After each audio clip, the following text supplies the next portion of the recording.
Hello everyone, आप सभी का स्वागत है आपके अपने यूट्यूब चैनल पर। और अभी अभी एसएससी के द्वारा वेबसाइट पर एक नोटिस आया था, उस नोटिस के बारे में थोड़ी सी बात कर लेते हैं। यहाँ आप थंबनेल में देख सकते हैं एसएससी का जलवा। तो इसका मतलब ये है कि जो अब एसएससी है वो अपना प्रोसेस है वो बहुत ही स्पीड से कर रही है। और इस नोटिस में जो है वो लास्ट डेट रिमाइंडर दे रखा है, यानी कि जो सीजीएल 2022 के जो फॉर्म चल रहे थे उसकी जो लास्ट डेट थी वो 8 तारीख थी, यानी कि 8 अगस्त। तो 8 अगस्त से पहले पहले आपको फॉर्म फिल कर देना, नहीं तो उसके बाद में जो है उसकी डेट नहीं बढ़ाई जाएगी। और जो एक और नोटिस में दे रखा है वो फ़ोटो रिजेक्टेड इश्यू है, फ़ोटो के बारे में थोड़ा सा दे रखा है। और एक डीवी का दे रखा है वापस। तो ये सारी चीज़ें जो थी वो नोटिफिकेशन में पहले से थी और एसएससी ने फिर से एक नोटिस डाला है। इसका मतलब इसके बाद में आपको थोड़ा सा ध्यान रखना है कि फ़ोटो सही से अपलोड करनी है और 8 तारीख से पहले पहले आपको फॉर्म भर देना है। और इसका जो प्रोसेस होगा अब की बार सीजीएल 2022 का वो बहुत ही जल्दी होगा, यानी कि एकदम स्पीड से इसका प्रोसेस होगा और इसमें टाइम नहीं लगेगा। ये वैकेंसी बहुत ही जल्द होगी। और जो डीवी यानी डॉक्यूमेंट वेरिफिकेशन होगा वो डिपार्टमेंट के द्वारा होगा।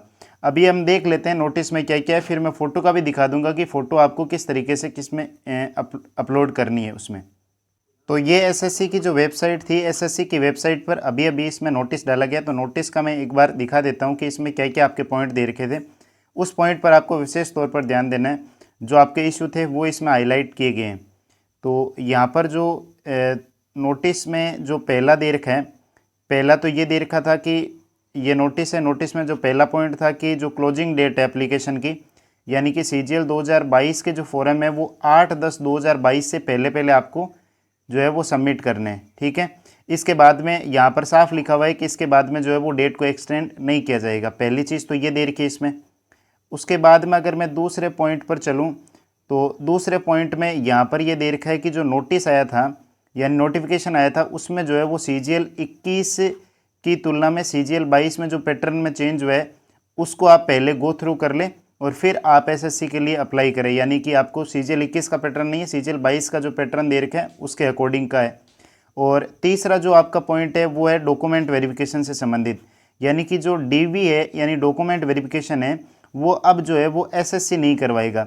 एसएससी नहीं करवाएगा इसका मतलब क्या है कि जो है यहाँ पर दे रखा है will be done by the user department organization after declaration of final result by commission. यानी एसएससी जो है वो अपना फाइनल जो रिजल्ट है वो जारी कर देगा। यानी आपसे क्या होगा कि जो आपको कौन सा डिपार्टमेंट मिलेगा उसके रिगार्डिंग, जैसे ही आपका टायर सेकंड होगा उसके बाद में आपको एक ऑनलाइन मोड में जो है वो प्रीफ्रेंस फिल करवाएंगे। प्रीफ्रेंस फिल करवाने के बाद में जो है वो फाइनल रिजल्ट है वो जारी कर देंगे।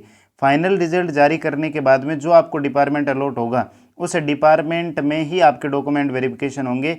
उसके बाद में एसएससी की कोई जिम्मेदारी नहीं होगी कि आप ओबीसी में, ईडब्ल्यूएस में, एससी एसटी में, वो जो है सारा काम किसका होगा, डिपार्टमेंट का होगा। तो ये यहाँ पर इसमें दे रखा है कि जो अप्रूव होगा या फिर उसको रिजेक्ट करेंगे सर्टिफिकेट को, जो भी है वो आपका डिपार्टमेंट का होगा। एसएससी के ऊपर इसका कोई भी प्रेशर नहीं है। ये इसमें दे रखा है तीसरे पॉइंट में। फिर यहाँ पर आपका जो है वो मेडिकल के बारे में भी दे रखा है और सर्टिफिकेट के बारे में दे रखा है आपको। यहाँ पर चौथा जो पॉइंट है, चौथे पॉइंट में आपको दे रखा है कि जो ये ऑप्शन फॉर्म वाला है, यानी कि ये आपको पहले सबमिट करवाएगा। ये मैंने पहले आपको बता दिया। फिर ये पाँचवें पॉइंट में जो है वो मेडिकल का दे रखा है कि जो कुछ पोस्ट है उसका मेडिकल है वो आप जो नोटिफिकेशन है उसमें जा कर के देख सकते हैं, यानी कि आपको डिपार्टमेंट ऑप्ट करने से पहले आपको देखना है।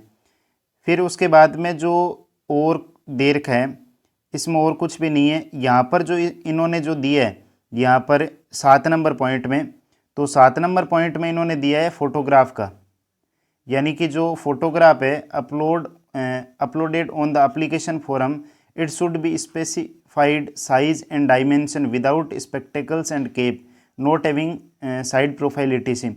तो ये एक तो फ़ोटो का इश्यू है वो दे रखा है, और एक जो है वो सबमिट करने से पहले जो है वो प्रीव्यू और प्रिंट ऑप्शन जो है वो देख लेना है। ये 27/9 का नोटिस है और जो लास्ट डेट है वो है 8/10/2022। तो इससे पहले आप अप्लाई कर देना इसमें। और कोई इश्यू आ रहा है तो मैं अभी इश्यू दिखा देता हूँ कि फ़ोटो आपको किस तरीके से अपलोड करनी है और फ़ोटो की जो साइज़ है वो क्या होगी। अगर आपने नोटिफिकेशन में नहीं पढ़ा है और अगर आप ये वीडियो देख रहे हैं तो आप इस वीडियो के माध्यम से समझ जाएंगे। तो अभी मैं इसका दिखा देता हूँ फ़ोटो का। CGL 2022 का नोटिफिकेशन देखोगे तो उसमें दे रखा है कि जो पासपोर्ट साइज़ फ़ोटोग्राफ है वो आपकी 3 मंथ से ज़्यादा ओल्ड नहीं होनी चाहिए और JPEG फॉर्मेट होना चाहिए और 20 KB से 50 KB के बीच में होनी चाहिए। और इसकी जो डायमेंशन दे रखी है वो है 3.5 सेंटीमीटर से 4.5 सेंटीमीटर इसकी हाइट होनी चाहिए और ये विदाउट स्पेक्टिकल्स और जो है वो केप के होनी चाहिए। यहाँ पर इसमें दे रखा application with blurred photograph will be rejected if the proper photograph is not uploaded by the candidate his candidature will be cancelled. तो ये यहाँ पर आपको देख लेना और साइन जो है वो 10 से 20 KB में होनी चाहिए और ये आपको साइन इसमें देख लेना है। अभी मैं इसका जो फॉर्मेट है वो आप नोटिफिकेशन में यहाँ दे रखे हैं। जो कई होते हैं वो नोटिफिकेशन पूरा नहीं पढ़ते हैं, उनको मैं यहाँ पर दिखा देता हूँ। देखो यहाँ इसमें आगे दे रखा है तो ये इस तरीके से हैं। अब जो डेट का इशू है ना, तो आप अगर यहाँ डेट नहीं डालोगे ना, ऐसे डेट डली हुई होती है, नहीं डालोगे तो भी कोई दिक्कत नहीं है। तो यहाँ पर ये फ़ोटो इस तरीके से जो है वो स्वीकार की जाएगी। ये ब्लर करोगे तो ये भी नहीं चलेगी, इस तरीके से ज़्यादा जूम करोगे और इस तरीके से केप लगाई हुई है ये भी नहीं चलेगी। और बाकी जो दे रखे देखो ये वाले जो पैटर्न है इस तरीके के आपको इसमें नहीं डालने हैं। तो यही इस नोटिफिकेशन में जो है वो दे रखा था कि किस तरीके से हैं। और अभी जिस हिसाब से हो रहा है मेरे हिसाब से टायर सेकंड के बाद में जो डाल रखा है कि टायर सेकंड है, टायर सेकंड के बाद में सीधा प्रेफरेंस फोरम आएगा। प्रेफरेंस फोरम आने के बाद में SSC जो है वो रिजल्ट डिक्लेयर करेगी और रिजल्ट डिक्लेयर करने के बाद में SSC का इसमें कोई काम नहीं होगा, फिर बाकी काम जो है वो डिपार्टमेंट का होगा। तो SSC अपने एंड से जो है वो एकदम ज़्यादा से ज़्यादा फास्ट प्रोसेस कर रही है। तो इसमें बिल्कुल भी आप टाइम नहीं लगाए और अपनी तैयारी को जारी रखें। बाकी आपको सारे सब्जेक्ट पढ़ने और मैथ्स की और GK की जो क्लासें हैं वो आप चैनल पर जाकर के देख सकते हैं।